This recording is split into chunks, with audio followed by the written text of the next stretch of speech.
Dieu n'exauce jamais les prières. Je sais que quand je vais dire ça, il y en a qui vont encore venir m'insulter, qui vont encore venir me dire de n'importe quoi. Mais s'il te plaît, regarde la vidéo jusqu'à la fin. Tu vas apprendre quelque chose qui va changer ta vie, qui va changer ta manière de voir la prière, qui va changer ta manière de prier et de marcher avec Dieu. Parce que Dieu n'exauce pas la prière. Quelle est cette chose-là la plus importante que la prière que Dieu exauce, que beaucoup ignorent et que beaucoup ne prennent pas en considération?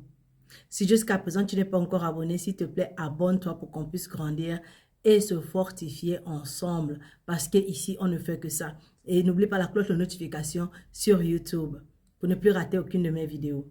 Alors, quel est ce secret? La parole de Dieu nous dit dans Romains chapitre 10, verset 17, « Ainsi, la foi vient de ce qu'on entend et ce qu'on entend vient de la parole de Dieu. » 2 Corinthiens chapitre 5, verset 7 dit, « Car nous marchons par la foi et non par la vue. » Hébreux chapitre 11, verset 1 dit, « Or, la foi est une ferme assurance des choses qu'on espère, une démonstration de celles qu'on ne voit pas. » 1 Jean chapitre 5, verset 4 dit, « Parce que tout ce qui est né de Dieu triomphe du monde, et la victoire qui triomphe du monde, c'est notre foi. » Et pour terminer, Hébreux chapitre 11, verset 6 nous dit, « Or, sans la foi, il est impossible de lui être agréable, car il faut que celui qui s'approche de Dieu croit que Dieu existe et qu'il est le rémunérateur de ceux qui le cherchent. » Tu comprends que la clé de la prière, c'est pas les heures de prière, c'est pas la longueur de la prière, c'est pas la personne avec qui tu pries, c'est pas le sujet de prière.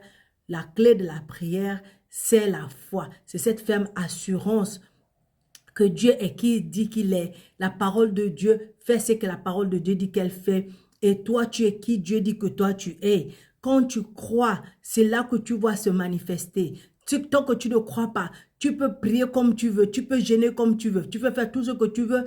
Ta prière n'aura aucun sens. Pourquoi?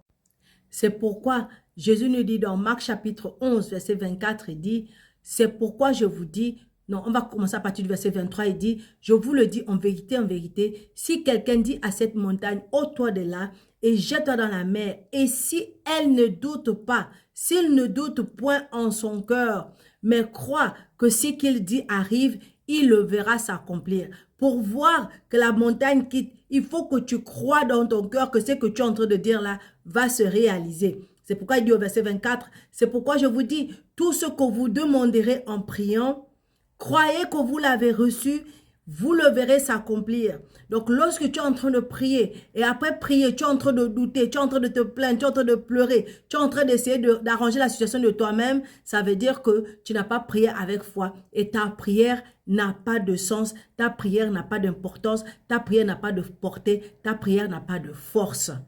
C'est pourquoi lorsque tu regardes Hébreux 11, lorsque tu lis Hébreux 11, tu vois tous ces gens-là qui dans l'Ancien Testament, ont agi par la foi. Et parce qu'ils ont agi par la foi, parce qu'ils ont suivi Dieu par la foi, ils ont été marqués comme les gens qui ont marché par la foi. Pas les gens qui ont marché par la prière, mais par la foi. Parce qu'ils ont cru, ils ont fait. Et parce qu'ils ont fait, leur foi a été nommée comme notre exemple aujourd'hui en tant qu'enfant de Dieu. Donc jusqu'à présent, si tu ne pries pas par la foi, si tu doutes encore, si tu t'inquiètes encore pendant que tu pries, change ça et commence à marcher par la foi. C'est là que Dieu agit, c'est là que Dieu opère. Abonne-toi.